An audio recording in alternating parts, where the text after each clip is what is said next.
Hello നമസ്കാരം. ദാദാ സോമിലി കിച്ചണിലേക്ക് എല്ലാവർക്കും സ്വാഗതം. അപ്പോൾ നമുക്ക് ഇന്നത്തെ പവിത്രത്തിൻ്റെ കഥയൊന്ന് നോക്കാം. അപ്പോൾ പവിത്രത്തിൻ്റെ കഥയിൽ നമ്മുടെ ശ്രീകാന്തും അതുപോലെ ശ്രീനി സാറിൻ്റെ വൈഫും കൂടെ രണ്ടാളും കൂടെ ചേർന്ന് ഒരാളെ കാണാൻ പോയിരിക്കുകയാണ്. എന്താ പറയുന്നത്, അയാൾ ഈ ഇതൊക്കെ നോക്കുന്ന ആളാണ്. അതായത് എന്താണ്, പണിക്കറല്ല, വേറെ ഏതാണ്ടൊക്കെയാണ് സംഭവം.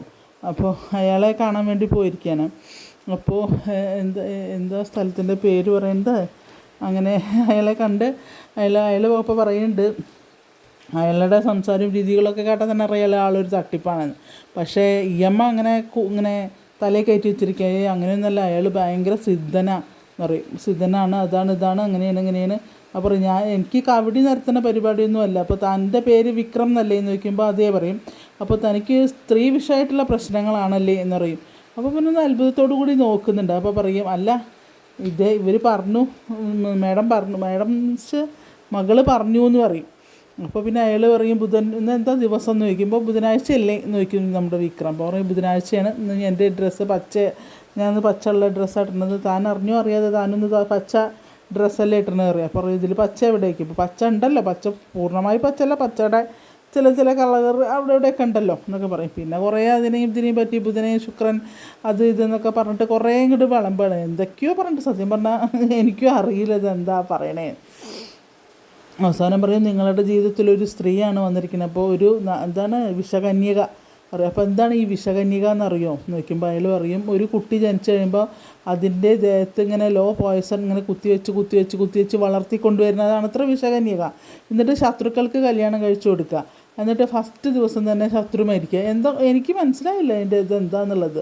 അതൊക്കെയാണ് അയാൾ പറഞ്ഞു കൊടുക്കുന്നത്. അവസാനം പിന്നെ ഒരു ഡയലോഗ് കാച്ചിട്ടുണ്ട്. അപ്പോൾ അയാൾ പറയും, നമ്മുടെ വിക്രം പറയാല്ല, ഇത് പിന്നെ ഒരു സിനിമയിൽ ജഗതി ശ്രീകുമാർ പറയുന്നതല്ലേ എന്ന് പറയും. അപ്പോൾ പറയും, ഇവിടെ ഒരുപാട് സിനിമാക്കാർ വരുന്നുണ്ട്, അവർ ഇങ്ങോട്ട് വരുന്നത് എന്നോട് നല്ല ദിവസങ്ങൾ നോക്കാൻ, കഥ എഴുതാൻ പറ്റിയ നല്ല സമയം നോക്കാം, പിന്നെ അവരുടെ കഥ എഴുതി കൊടുക്കുന്നത് അവരിവിടെ വയ്ക്കും പൂജിക്കാൻ വേണ്ടിയിട്ട്. അത് കഴിഞ്ഞിട്ടാണ് അവരിവിടുന്ന് എടുത്തുകൊണ്ട് വന്നത്. അപ്പോൾ എൻ്റെ സംഭാഷണങ്ങളിൽ നിന്ന് അവർക്ക് കിട്ടുന്ന ഓരോരോ ഇതുകൊണ്ടാണ് ഡയലോഗുകളൊക്കെ എഴുതുന്നതെന്നൊക്കെയാണ് വലിയ വിരോധമൊക്കെ പറയുകയാണ്. അച്ഛനൊക്കെ പറയും, എന്തായാലും ഞാനൊന്ന് സൂക്ഷിച്ചോ, ഒരു സ്ത്രീയാണ്, ഒരു വിഷകന്യക എൻ്റെ കൂടെ കൂടിയിട്ടുണ്ട് ഇപ്പോൾ, അപ്പോൾ അതായിട്ടാവും തനിക്ക് ദോഷം വരാൻ പോണത് എന്നിങ്ങനെ പറയും. അപ്പോൾ അത് കഴിഞ്ഞുകൊണ്ട് താന്ന് ശ്രദ്ധിച്ചിരിക്കുന്നത് നല്ലതാണ്. ശരി പോവാറിട്ട് ഇവർ ഇറങ്ങുമ്പോൾ പറയും, പൈസ കൊടുത്തില്ലേക്ക്. അപ്പോൾ ടോക്കണൊക്കെ എടുക്കണം ആദ്യം. ടോക്കൺ എടുത്തിലേക്കാണ് എടുത്തത്. അത് ആദ്യം രസീത് കാശടച്ച് രസീത് മേടിച്ചിട്ടുണ്ടെന്ന് പറയും. അപ്പോൾ അങ്ങനെ കാറിൽ തിരിച്ച് പോരുമ്പോൾ അങ്ങനെ ആലോചിക്കുക. അപ്പോൾ ഈ സ്ത്രീ ചോദിക്കും, എന്താ വിക്രം നീ ഇത്ര ആലോചിക്കുന്നു ചോദിക്കുമ്പോൾ, അല്ല അതൊരു ഉഡായിപ്പ് പോലെയല്ലേ തോന്നിയത് എന്ന് ചോദിക്കുക. അപ്പോൾ പറയും, ഉഡായിപ്പൊന്നുമല്ല, അത് സത്യമാണ്. ഞാൻ നമ്മളിവിടെ ഇറങ്ങുമ്പോൾ കണ്ടു ആളുകൾ നിൽക്കുന്നത്, പിന്നെ ടോക്കൺ മേടിക്കാൻ ക്യൂ നിൽക്കുന്നത് കണ്ടു. പിന്നെ അതുപോലെ അവിടെ ഇരിക്കുന്നതൊക്കെ വലിയ ആളുകളാണ്, ഒക്കെ ഓരോരോ ആവശ്യങ്ങൾക്ക് വേണ്ടി അദ്ദേഹത്തെ വന്ന് കാണുന്നത്. അപ്പോൾ നമ്മൾക്ക് ഇപ്പോൾ എന്താ പറയുക, കുറേ ആളുകൾ പുറത്തുനിന്ന് വന്നിരുന്ന് നോക്കുന്ന സമയത്ത് അപ്പോൾ തന്നെ അറിയാലോ ആളുടെ മൂല്യം എത്രത്തോളം ഉണ്ട്, നാളെ എത്രത്തോളം പ്രശസ്തനാണെന്ന് അറിയാലോ എന്നൊക്കെ ഇങ്ങനെ പറയും. അപ്പോൾ ശരി എന്ന് പറയും. പക്ഷെ ഇവനെ പിന്നെ ഒരു കൺഫ്യൂഷനാണ്. അപ്പോൾ പറയും, എന്തായാലും എൻ്റെ കൂടെ കൂടിയിരിക്കുന്ന ആരോ ആണ്, നമുക്ക് ഒരു നെഗറ്റീവ് എനർജി നിനക്കുണ്ട്, ആ നെഗറ്റിവിറ്റി മാറണമെങ്കിൽ ആ പെണ്ണ് പോകണം എന്നൊക്കെ തന്നെ പറഞ്ഞ് ഈ സ്ത്രീയുടെ വക കുറച്ചും കൂടെ ഇതും. അപ്പോൾ ഇവൻ്റെ കൂടെ കൂടിയിരിക്കുന്നത് ഇപ്പോൾ വേദയാണല്ലോ. അപ്പോൾ വേദേനെ ഉദ്ദേശിച്ചാണ്, പക്ഷെ ഇവർ വേദ ഉദ്ദേശിച്ചല്ല പറഞ്ഞത്, ഒരു സ്ത്രീ മൂലം ഇവന് പ്രശ്നം ഉണ്ടാവും എന്നാണ് പറഞ്ഞിരിക്കുന്നത്. അങ്ങനെ ഇവൻ വീട്ടിലെത്തുന്ന സമയത്ത് ഇങ്ങനെ ആലോചിച്ചുകൊണ്ട് ഇങ്ങനെ അരിത്തണ്ണയിലിരിക്കുക. അപ്പോഴേക്കും നമ്മുടെ വിശ്വം വരും. വിശ്വം വന്നിട്ട് ചോദിക്കും, നീ എന്താണ് അത്ര ആലോചിക്കുന്നത്, നിനക്കെന്താ പറ്റിയത് എന്നൊക്കെ ചോദിക്കും. അതൊന്നുമില്ല അറിയും. എന്താ വല്ല പ്രശ്നമുണ്ടോ ചോദിക്കും. ഒന്നുമില്ല അറിയും. അപ്പോൾ എന്തോ പറയുന്നുണ്ട് വിശ്വം പറയുമ്പോൾ അങ്ങനെ ദേഷ്യം വിട്ട് ഇങ്ങനെ നോക്കുന്നുണ്ട്. എന്തായാലും വിശ്വയുടെ ഒരു കാര്യം, വിശ്വയുടെ ഇവിടെ ഇരിക്കുക അറിയും. അങ്ങനെ അവിടെ ഇരുത്തും. അപ്പോൾ വിശ്വട്ടാ ഞാൻ ഇന്നൊരു സ്ഥലത്ത് പോയി എന്ന് പറയും. അപ്പോൾ എങ്ങടാ പോയേ ചോദിക്കും. അപ്പോൾ അങ്ങനെ കാര്യങ്ങളൊക്കെ പറയും. അപ്പോൾ അയാൾ എന്താണ് ഈ പ്രപഞ്ചത്തിലെ എന്താണ് പോസിറ്റീവ് എനർജി നെഗറ്റീവ് എനർജിനെയും പറ്റിയിട്ടുള്ള ഇതാണ്. അപ്പോൾ എൻ്റെ ജീവിതത്തിൽ അങ്ങനെ ഒരു നെഗറ്റീവ്, അപ്പോൾ കുറേ കാര്യങ്ങളിങ്ങനെ ഇതിനെപ്പറ്റി പോസിറ്റിവിറ്റിയാണ് നെഗറ്റിവിറ്റിയാണെന്നൊക്കെ പറഞ്ഞിട്ട് ഇങ്ങനെ പറയുന്നുണ്ട് കേട്ടോ. അപ്പോൾ പറയുക, അതൊക്കെ വെറുതെടാ, അങ്ങനെയൊന്നുമില്ല അറിയാം. ഇതൊക്കെ കേട്ട് നമ്മളെ വേദ ഡോറിൻ്റെ അവിടെ നിൽക്കുന്നുണ്ട്. പക്ഷേ വേദ നിൽക്കുന്നത് പിന്നെ ഇവർ രണ്ടുപേരും കാണുന്നില്ല, ഇവർ അങ്ങോട്ട് തിരിഞ്ഞിട്ടാണ് ഇരിക്കുന്നത്. അപ്പോൾ വേദ കേട്ടിട്ട് തലയാട്ടി ഇങ്ങനെ നിൽക്കുന്നുണ്ട്. കാരണം വേദയ്ക്ക് മനസ്സിലായി എവിടെയോ പോയി ചാടിയിട്ടുണ്ട്, അവിടുന്ന് കിട്ടുന്ന വിവരങ്ങളാണ് എന്നുള്ളത് വേദയ്ക്ക് മനസ്സിലായണം. അപ്പോൾ നെഗറ്റിവിറ്റികളെ പറ്റിയിട്ടൊക്കെ ഇങ്ങനെ കാര്യമായിട്ട് സംസാരിക്കുക. അപ്പോൾ ഇങ്ങനെ തിരിഞ്ഞ് നോക്കുമ്പോൾ കമലമ്മ അവിടെ നിൽക്കുന്നുണ്ട്. അപ്പോൾ കമലമ്മേനെയും വിളിക്കും, മിണ്ടാതെ വരാൻ പറയും. അങ്ങനെ കമലമ്മയും വന്ന് വേദയുടെ അടുത്ത് നിൽക്കുന്നുണ്ട്. അപ്പോൾ അത് കഴിഞ്ഞാൽ പിന്നിൽ എന്നെ ശ്രീജയും എന്താ പറയുക, ഇവരും വന്ന് ശ്രീജയും നന്ദിനിയും അവരും വന്ന് നിൽക്കുന്നുണ്ട്.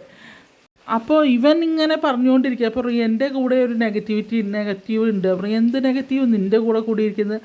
അത് വിശ്വട്ട അത് പിന്നെ എൻ്റെ കൂടെ കൂടിയിരിക്കുക ഒരു സ്ത്രീയുടെ ഒരു വിഷകന്യകയുടെ സാന്നിധ്യം കാണുന്നുണ്ട് എന്നാണ് അയാൾ പറഞ്ഞത്. ആ വിഷകന്യക വന്നു കഴിഞ്ഞിട്ടുണ്ടെങ്കിൽ ജീവിതത്തിൽ പല പ്രശ്നങ്ങളും വരും എന്നൊക്കെ പറയും. അപ്പോൾ ഇവർ അപ്പോഴും വേദയ്ക്ക് മനസ്സിലാവണില്ല എന്താ സംഭവം. അപ്പോൾ ഈ വിഷകന്യക എന്ന് പറയുന്ന സമയത്ത് നന്ദിനിയെ ക്ലിക്ക്, നന്ദി ഇങ്ങനെ തലാട്ടും അവിടെ നിന്നിട്ട്.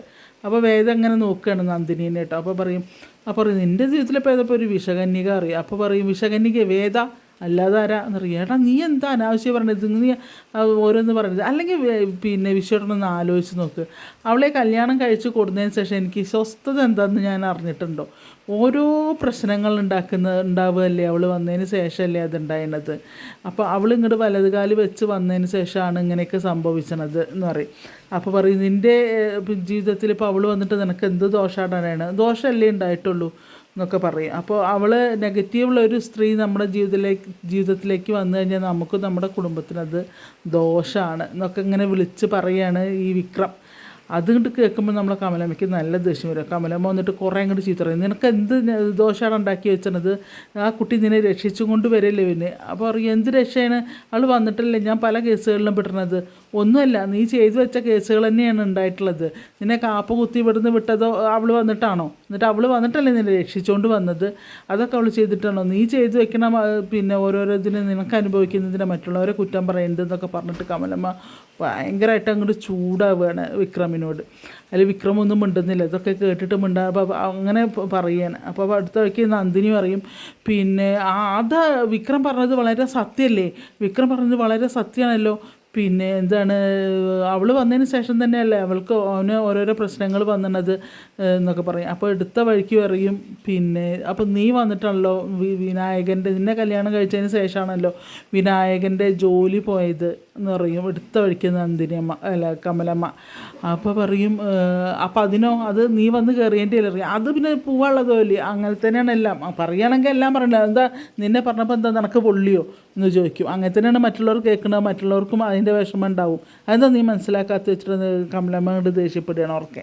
അത് കേട്ടിട്ടാണ് നമ്മുടെ മാഷ് അങ്ങോട്ട് വരുന്നത്. സൈക്കിൾ ഉരുട്ടി മൂപ്പരിങ്ങനെ വരുന്നുണ്ട് സമയത്ത് എന്താ കവലേക്കാക്കാലോ പെടുത്ത ബഹളം, അല്ലെങ്കിലും അറിയാം ഒന്നിനോട് ചേരുന്നില്ല എന്നുള്ള എല്ലാവർക്കും അറിയാം, വെറുതെ നാട്ടുകാരെ കൊണ്ട് പറയിപ്പിക്കണോ എന്നൊക്കെ ചോദിക്കും. അല്ല അച്ഛാ അത് പിന്നെ എന്നിട്ട് നന്ദിനി പറയണത് അത് ഇവനെ ഈ വിക്രം എവിടെയോ പോയി, എന്നിട്ട് എന്താണ് അവൻ്റെ കൂടെ കൂടിയ വിഷകന്യകയാണ് ഇത്ര വേദയെ കല്യാണം കഴിച്ചുകൊണ്ടാണ് അവന് പ്രശ്നങ്ങൾ ഉണ്ടായത് എന്നൊക്കെ ഇങ്ങനെ പറയും നന്ദിനി എടുത്ത വഴിക്ക്. അപ്പോൾ കമലമ്മ തടയാൻ നോക്കിയിട്ട് അവൾ നിർത്താതെ പറയാണ്.